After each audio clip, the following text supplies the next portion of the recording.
Hello மக்களே, நான் உங்கள் Harsha. Welcome to Harsha TNPSC class.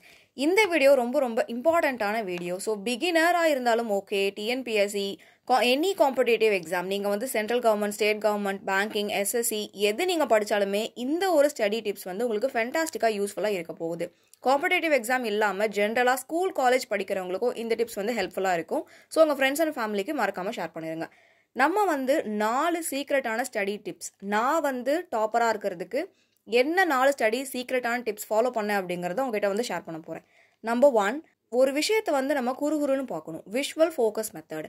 படிக்க ஆரம்பிக்கிறதுக்கு முன்னாடி நம்ம பிரெயினை வந்து வார்ம் அப் பண்ணுறதுக்கு இந்த ஒரு மெத்தடை நான் ஃபாலோ பண்ணுவேன்.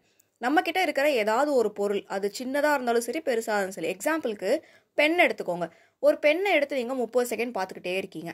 இல்லை நீங்கள் வந்து இப்போ கிளாஸில் உட்காந்துட்டு இருக்கீங்க, உங்கள் முன்னாடி வந்து ஒரு புக் இருக்குது அப்படின்னா அந்த புக்கை வந்து நீங்கள் குறுகுறுன்னு ஒரு 30 செகண்டுக்கு பார்த்துக்கிட்டே இருக்கணும். இப்படி பார்க்கறதுனால என்ன ஆகும் அப்படின்னு பார்த்தீங்கன்னா, நம்ம வந்து என்ன நெக்ஸ்ட் பண்ண போகிறோம் அப்படிங்கிற அந்த ஒரு விஷயத்துக்கு பிரெயின் வந்து ரெடி ஆகும். 50% எனர்ஜியை வந்து ஸ்பெண்ட் பண்ண ஸ்டார்ட் பண்ணும். அப்போ பிரெயின் வந்து டிஸ்ட்ராக்ட் ஆகாமல் ஆக்டிவாக இருக்கிறதுக்கு ரெடி ஆயிரும். இது ஃபர்ஸ்ட். செகண்ட் வந்து நம்ம பிரெயின் எப்படி ஒர்க் ஆகுது அப்படிங்கிற ஸ்ட்ராட்டஜியை நம்ம தெரிஞ்சுக்கணும். அது தெரிஞ்சுக்கிட்டாதான் நம்மளால சரியான பாதையில் அதை வந்து அப்ளை பண்ண முடியும். நிறையா நம்ம படிக்கணும் அப்படின்னா அதுக்கு நம்ம பிரெயினை எப்படி சரியாக செயல்படுத்தணும் அப்படிங்கிறத தெரிஞ்சுக்கணும். Neural pathway. இந்த நியூரல் பாத்வே அப்படிங்கிறதான் நம்ம மெமரி கெப்பாசிட்டியை இன்க்ரீஸ் பண்ணுறதுக்கு ஹெல்ப்ஃபுல்லாக இருக்க போகுது.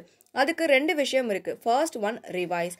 நம்ம எவ்வளோ படிக்கிறோமோ அதை ரிப்பீட்டடாக ரிவைஸ் பண்ணிக்கிட்டே இருக்கணும். Number 2, intensity of study.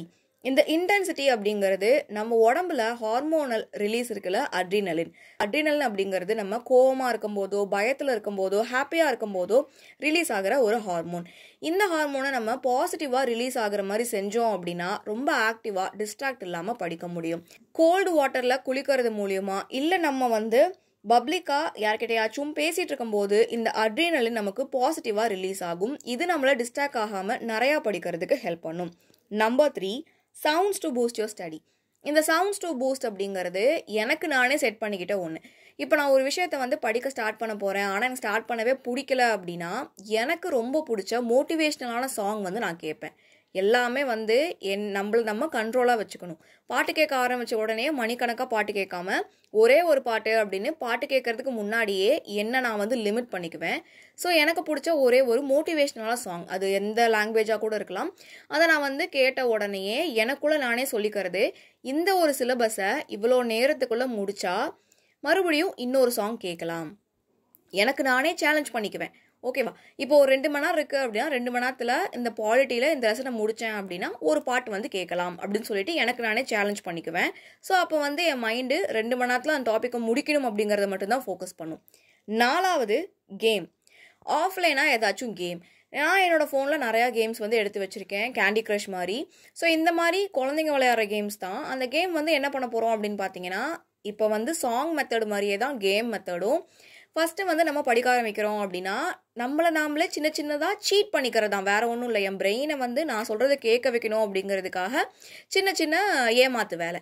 நான் என் பிரெயின் கிட்ட சொல்லுவேன், இங்கே பாரு, இன்னைக்கு படிக்கிறதுக்கு இந்த ஷெடியூல் இருக்குது, இந்த ஷெடியூலை படித்து முடிச்சா ஒரு கேம் வந்து விளையாடலாம் அப்படின்னு சொல்லிட்டு. அப்போ நான் வந்து என்னோடய ஃபோக்கஸ் ஃபுல்லாகவே அந்த ஒரு டாப்பிக்கை படித்து முடிக்கணும் அப்படிங்கிறது தான். எவ்வளோ நேரம் ஆகுது அப்படிங்கிறத விட இதை முடிச்சாதான் கேம் விளையாட முடியும் அப்படிங்கிறதுல பிரெயின் ரொம்பவே ஃபோக்கஸ்டாக இருக்கும். அப்படிங்கிறதுனால அந்த ஒரு டாப்பிக்கை நான் வந்து ஈஸியாக படிச்சிருவேன்.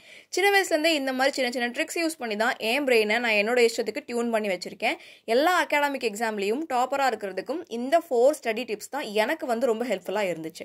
இந்த டிப்ஸ் எப்படி இருக்குது அப்படிங்கிறத கமெண்ட்டில் சொல்லுங்கள். நீங்கள் இன்னும் நம்ம சேனலை சப்ஸ்கிரைப் பண்ணாமல் இருக்கீங்கன்னா சப்ஸ்கிரைப் பண்ணிக்கோங்க. டெலகிராம் சேனல்லையும் ஜாயின் பண்ணிக்கோங்க. டே டு டே அப்டேட்ஸுக்கு உங்களுக்கு எல்லா PDF மெட்டீரியல் அண்ட் அப்டேட்ஸ் எல்லாமே டெலகிராமில் தான் ப்ரொவைட் பண்ணிகிட்ருக்கோம். டிஎன்பிஎஸ்சி படிக்கிறவங்களுக்கு புதுசாக அப்டேட் பண்ணியிருக்க சிலபஸோட வேர் டு ஸ்டடி கொடுத்துருக்கோம். Where to study YouTube video link எல்லாமே டிஸ்கிரிப்ஷனில் இருக்குது, விசிட் பண்ணி பாருங்கள்.